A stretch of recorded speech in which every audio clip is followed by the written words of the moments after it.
अब देखो, अगर मान लो एक से ज़्यादा सोर्सेज हैं, मतलब if there are two sources which has which has the energy E1 and E2 respectively, then E1 upon E2 is equal to क्या होगा, nu one upon nu two, क्योंकि ये दोनों एनर्जी फ्रीक्वेंसी के डायरेक्टली प्रोपोर्शनल होती है और inversely proportional होती है किसके, वेवलेंथ के। Means it will be equal to lambda two upon lambda one. ऐसा क्यों होता है, क्योंकि आप पहले भी पढ़ चुके हो, energy is directly proportional to nu and inversely proportional to lambda. This relation must be remember. Okay, अब देखो कुछ बातें फोटोन की होती है, तो फोटोन के बारे में कुछ चीज़ें आपको जाननी चाहिए। फोटोन एक्चुअल में, फोटोन जो होता है, photons basically can not be called particle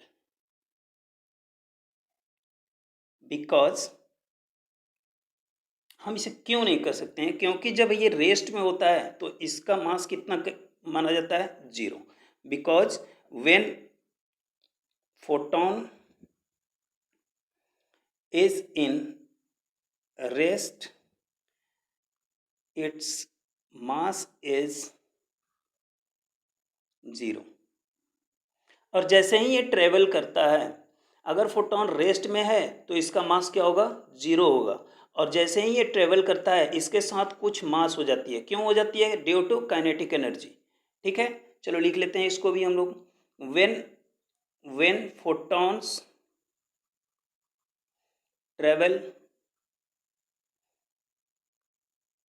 it has some mass, then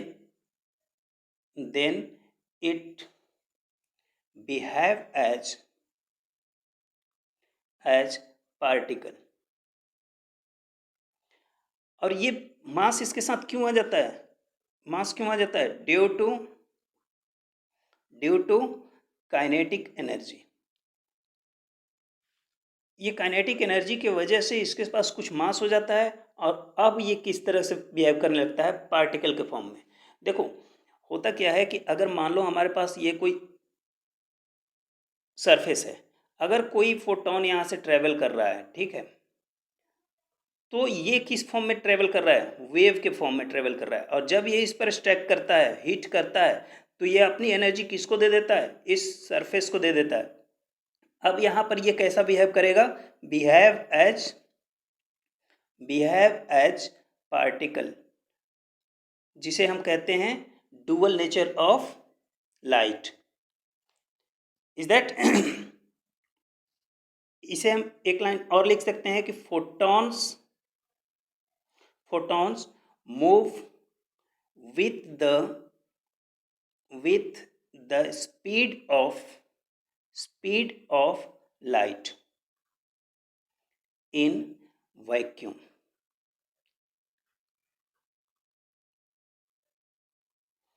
but इस पॉइंट को आप लोग याद रखोगे कि photon move with the speed of light in vacuum, but when it passes in medium, मान लो ये किसी वाटर में आया, मान लो ये किसी सोर्स में आया, वाटर में आया, तो इट्स स्पीड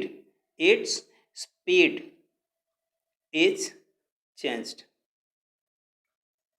इसकी स्पीड क्या हो जाती है, चेंज हो जाती है। जैसे ही फोटोन मीडियम में प्रवेश करेगा, इसकी एनर्जी क्या, स्पीड क्या होगी, चेंज हो जाएगी।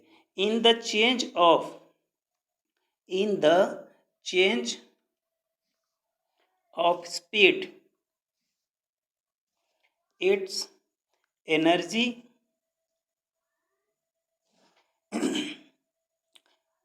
is not change, but speed and wavelength wavelength will be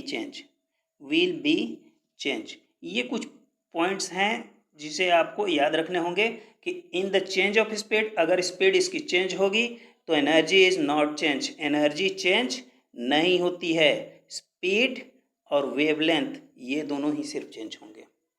ठीक है, नेक्स्ट पॉइंट हमारा एक और पॉइंट है कि ratio of speed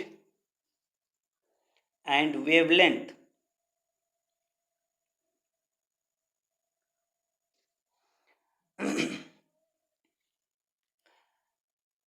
does not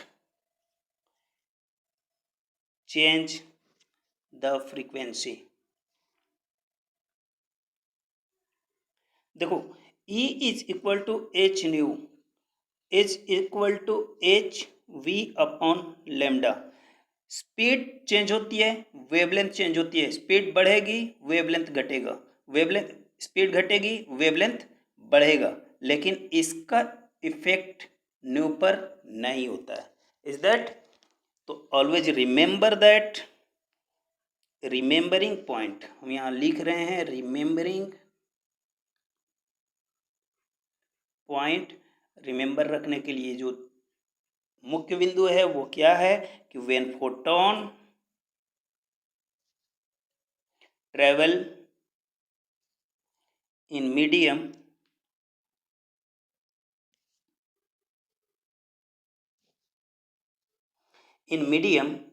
its wavelength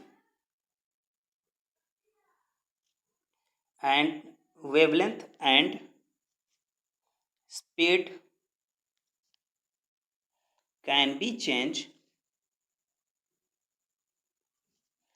but energy and frequency cannot be changed। okay,